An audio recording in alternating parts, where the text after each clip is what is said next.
911. What's your emergency? I need an ambulance because I started having my baby. No, that we can see.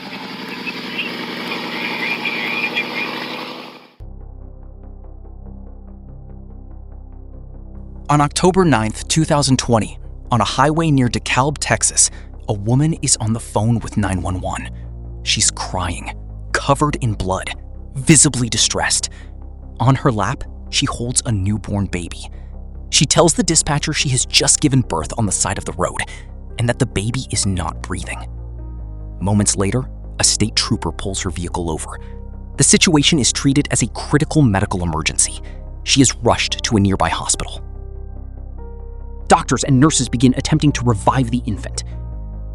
But very quickly, something unusual becomes apparent. Taylor Parker does not present the typical physical signs of childbirth. No consistent medical evidence, no expected trauma pattern, nothing aligns with her explanation. At this moment, what appears to be a tragic roadside birth begins shifting into something far more complex. A criminal investigation. Let's see. So we're going to check you, huh? All right. Well, let me have them set you up then, where I can see what I'm doing. So it surely doesn't look like a baby came out of there. What kind of surgery did you have? And then I had my gallbladder and appendix removed. All right. Doesn't look like she had a baby. It doesn't? No. Okay. Does not look like she had a baby there. On there. Ready.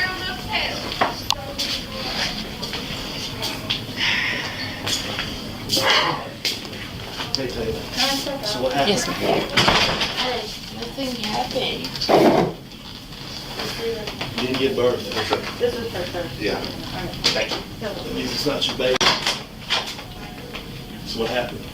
For whatever reason, you made some bad choices, right? Or is it because you set some woman up, targeted her, to kill her and steal a baby? I didn't kill anybody. Where'd this baby come from? We're past all of that.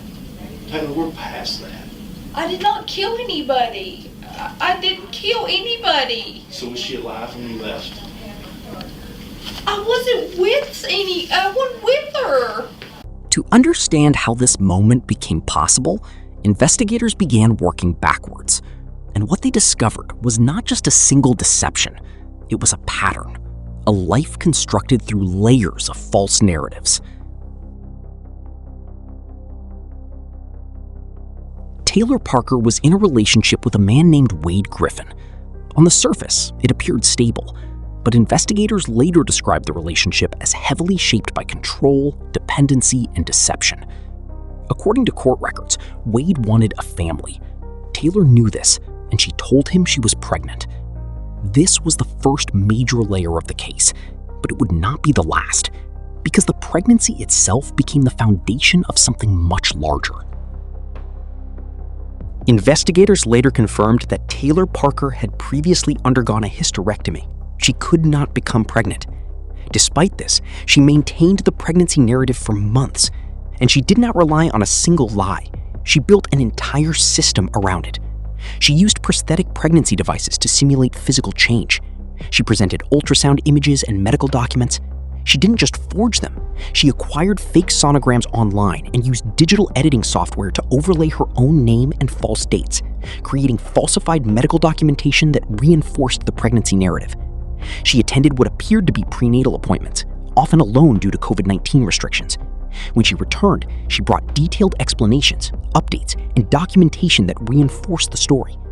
She even staged an elaborate gender reveal party, cutting a cake and celebrating a future daughter, fully aware that the entire event was a complete illusion.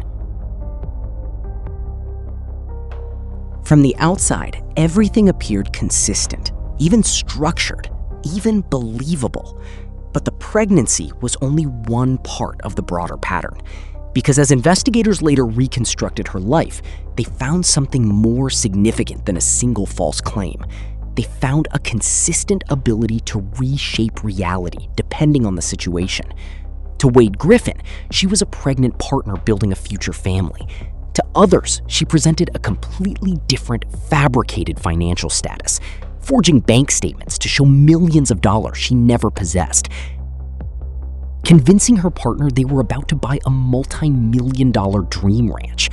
To different people in her environment, she appeared in slightly different versions of herself, each one supporting the story she needed them to believe at the time. This is what investigators would later describe as a pattern of sustained deception across multiple areas of her life, not just pregnancy, but identity itself. As the expected due date approached, pressure began to build. The fake pregnancy had a hard, unyielding deadline.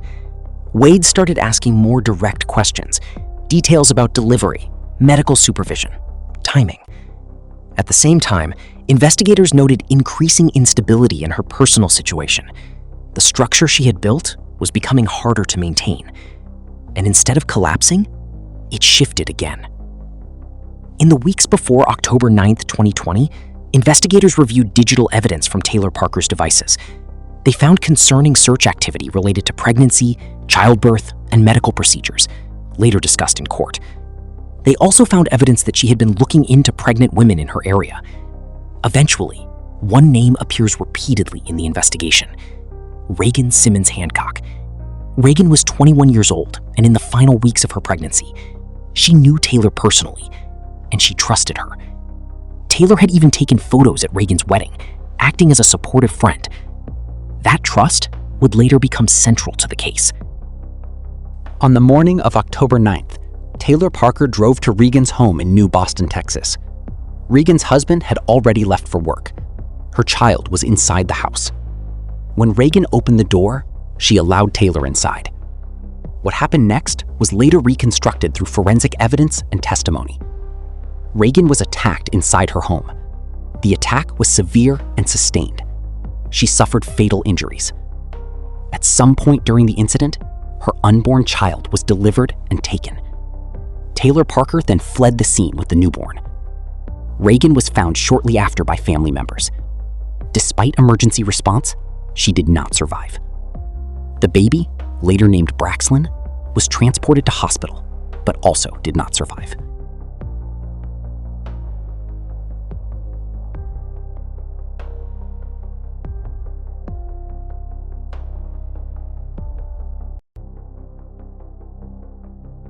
Shortly afterward, Taylor Parker was stopped by law enforcement in Oklahoma during a traffic stop.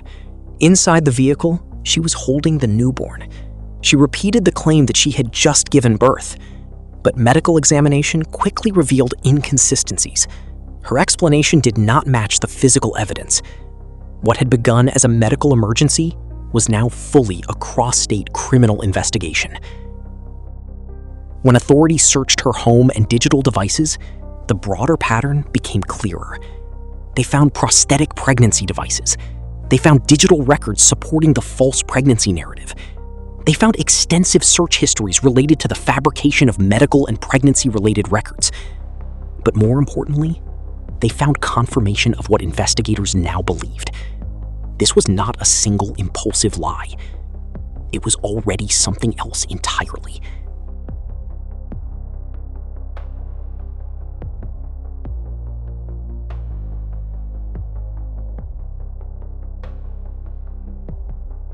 It was a long-term constructed reality. During the trial in 2022, prosecutors presented the case as a timeline of controlled deception and escalation. They argued that Taylor Parker had maintained multiple false reality, personal, relational, and situational. The defense raised questions about mental health, but the prosecution focused on consistency, planning, and behavioral evidence. The jury was presented with a complete reconstruction of events. And after deliberation, they found her guilty of capital murder. She was sentenced to death in November 2022.